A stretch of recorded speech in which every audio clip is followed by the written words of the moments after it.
Bonjour à tous, il est 18 h. Nous sommes ensemble pour un nouveau journal dans l'actualité de ce mardi 18 janvier 2022. La station de Val Thorens a inspiré un studio de jeux vidéo. La station s'est mise aux couleurs de l'éditeur chinois MiHoYo pendant plusieurs semaines. Un événement spécial a été suivi par des milliers de joueurs à travers le monde. Reportage à suivre. Et puis ils sont particulièrement atteints de troubles musculo-squelettiques au cours de leur carrière. Les coiffeurs sont confrontés chaque jour à des gestes répétitifs. La marque annécienne Bob Epine a conçu un coffret intelligent pour prévenir ces blessures et désinfecter le matériel automatiquement. Mais avant de développer ces titres, le syndicat des musiques actuelles et la fédération des lieux de musiques actuelles ont lancé une pétition pour la reprise des concerts debout. Plus de 8000 signatures ont déjà été recueillies. Le brise-glace à Annecy estime qu'interdire les concerts debout est, je cite, une mesure arbitraire qui met en péril le secteur. La salle de concert invite à signer la pétition avant le prochain conseil de défense du gouvernement qui aura lieu jeudi matin. Dans l'actualité également, Genshin Impact, c'est le nom d'un jeu vidéo bien connu de ceux qu'on appelle communément les gamers. L'éditeur chinois MiHoYo s'est inspiré des Alpes et plus particulièrement de Val Thorens pour créer l'un des univers virtuels du jeu.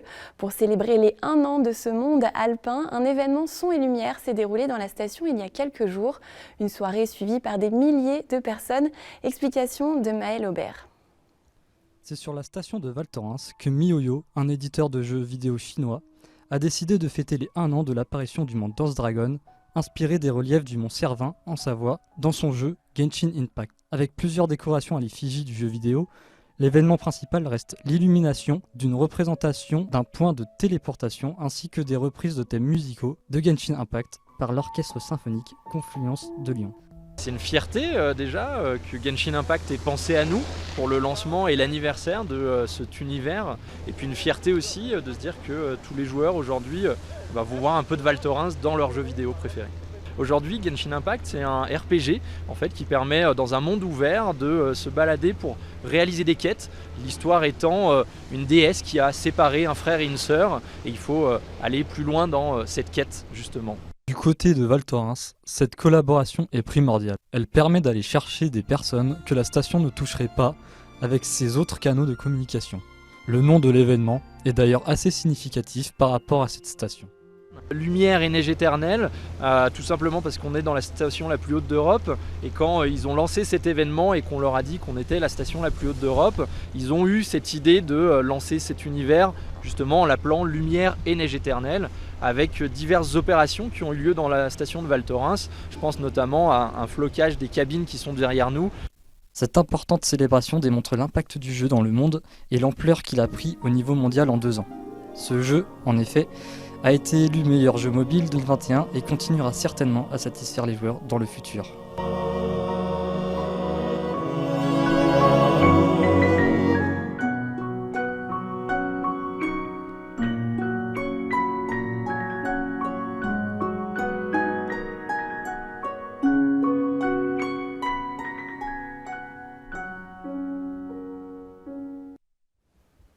Et j'ajoute que la région Auvergne-Rhône-Alpes a voté lundi une aide de plus de 500 000 € pour le développement de la filière du jeu vidéo dans la région. Une enveloppe qui doit répondre aux besoins de recrutement des entreprises du secteur.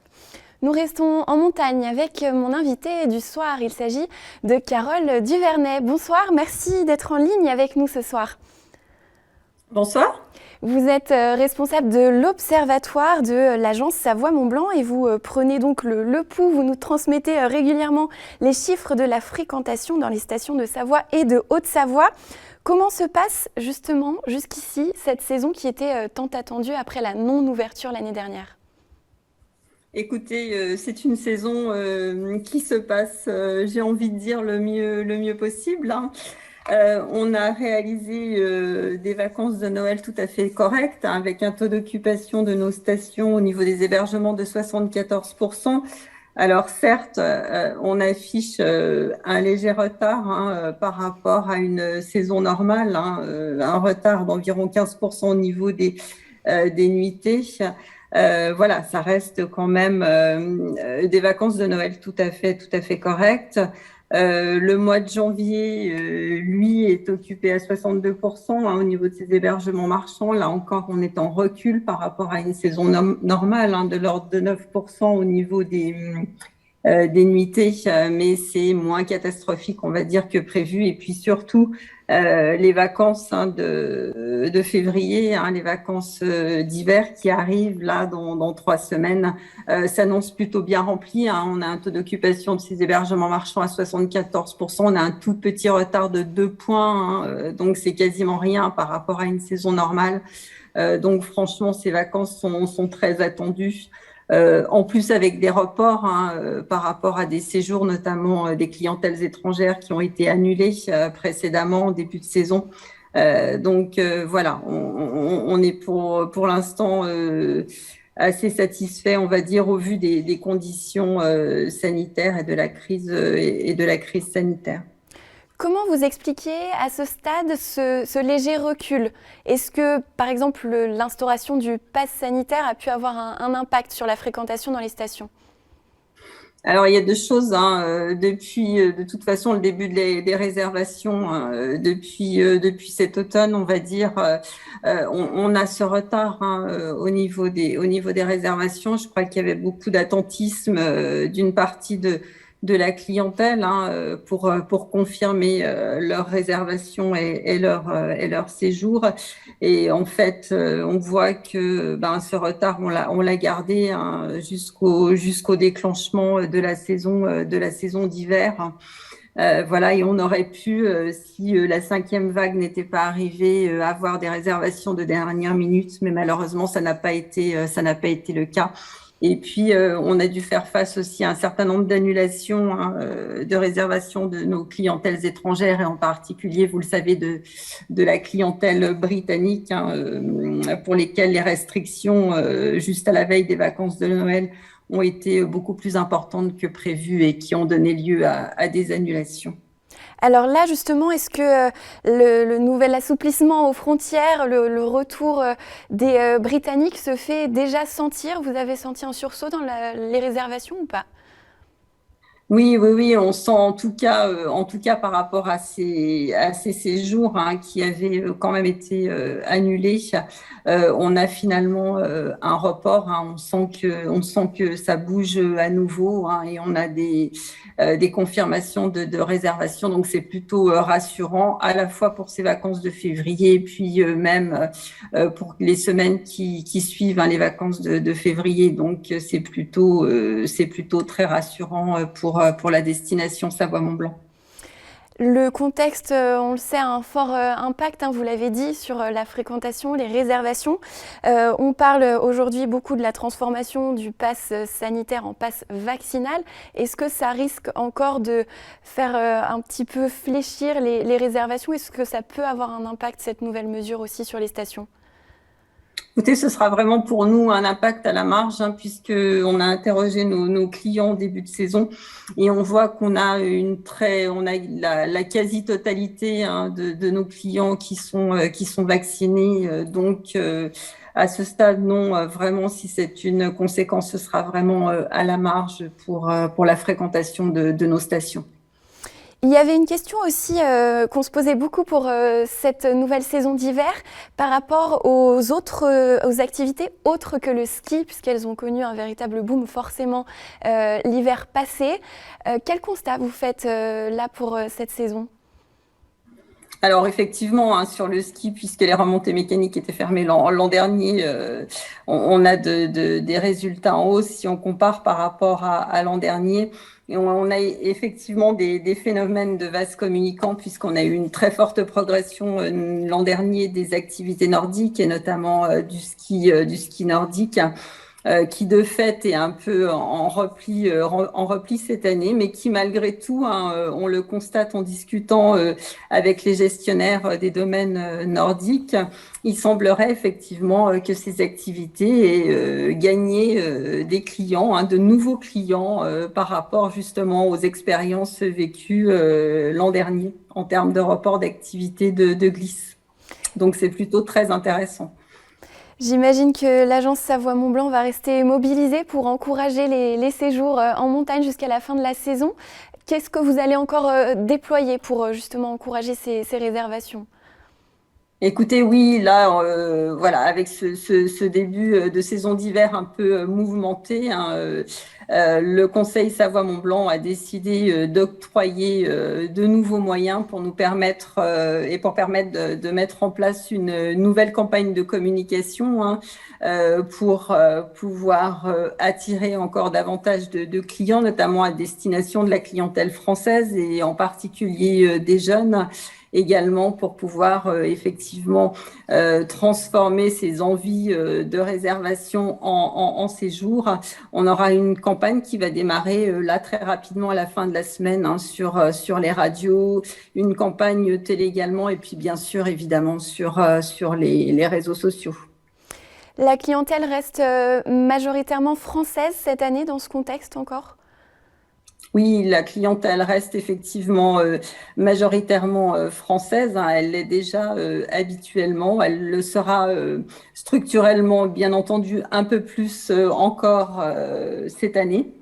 Voilà, hein, c'est dû en particulier à ce début de saison avec les restrictions qu'on a évoquées concernant la clientèle étrangère.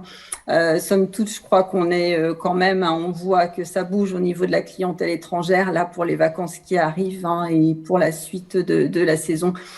Donc c'est plutôt très bon signe, hein, pour l'ensemble des stations.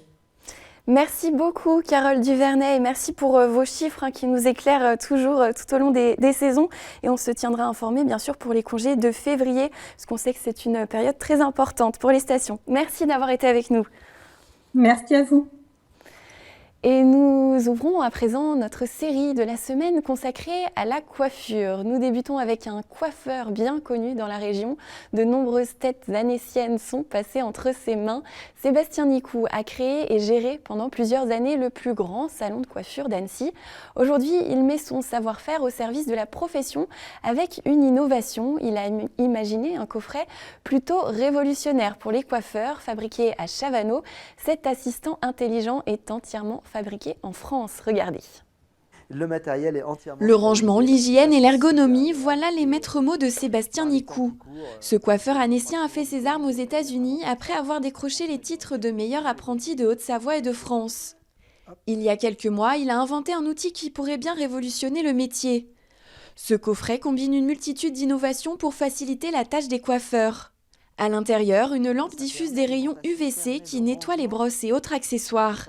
Ça stérilise entièrement mon matériel de façon automatique. Lui-même est autodécontaminant, c'est-à-dire la matière ne peut pas stocker aucun virus ni aucun microbe grâce à sa composition. Lorsque j'ouvre mon couvercle, mon matériel est entièrement stérilisé pour mon prochain client. Par les temps qui courent, l'hygiène est bien sûr une exigence incontournable. Mais Sébastien a imaginé ce coffret bien avant la crise sanitaire. Il lui a fallu plusieurs années pour mettre sur pied son projet. La recherche de la propreté n'était pas sa seule motivation. C'était les débuts de Top Chef où les cuisiniers ont commencé à cuisiner devant leur espace de travail aux yeux de tous.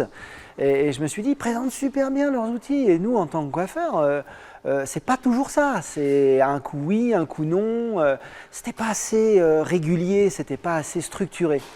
Et je me suis aperçu que la problématique était la même partout, puis en la partageant avec tous les amis coiffeurs, les collègues, chefs d'entreprise, on a tous la même problématique, plus ou moins, mais on retrouvait ça partout. Et je me suis dit, ça n'existe pas, il faut le faire.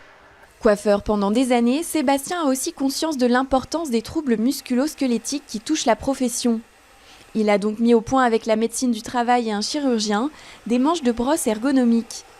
Les salons déjà équipés comme celui-ci ont approuvé cet assistant. Il y a vraiment beaucoup de choses, il y a la qualité des brosses, il y a le fait que tout soit fait pour qu'on évite les maladies traumatomusculaires, et puis il y a cette histoire de stérilisation en moins de 2 minutes.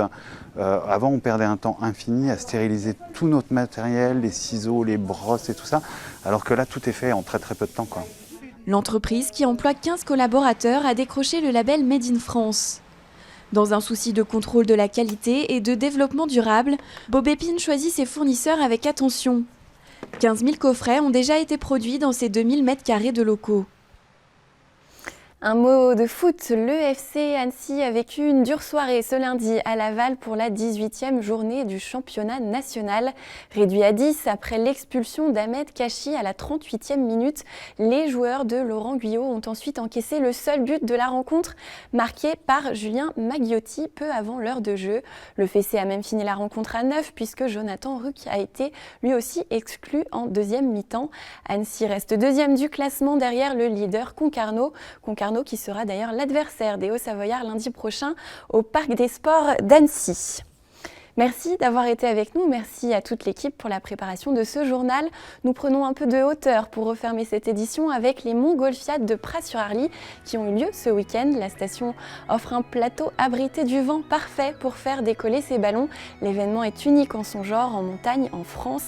Il est organisé chaque année depuis plus de 30 ans pour le bonheur des amateurs et des pilotes aguerris venus de toute l'Europe. Nous nous retrouvons tout de suite après la météo pour un nouvel épisode de votre panorama consacré aux 60 ans de la Plagne. Je vous dis à demain, 18h. Belle soirée.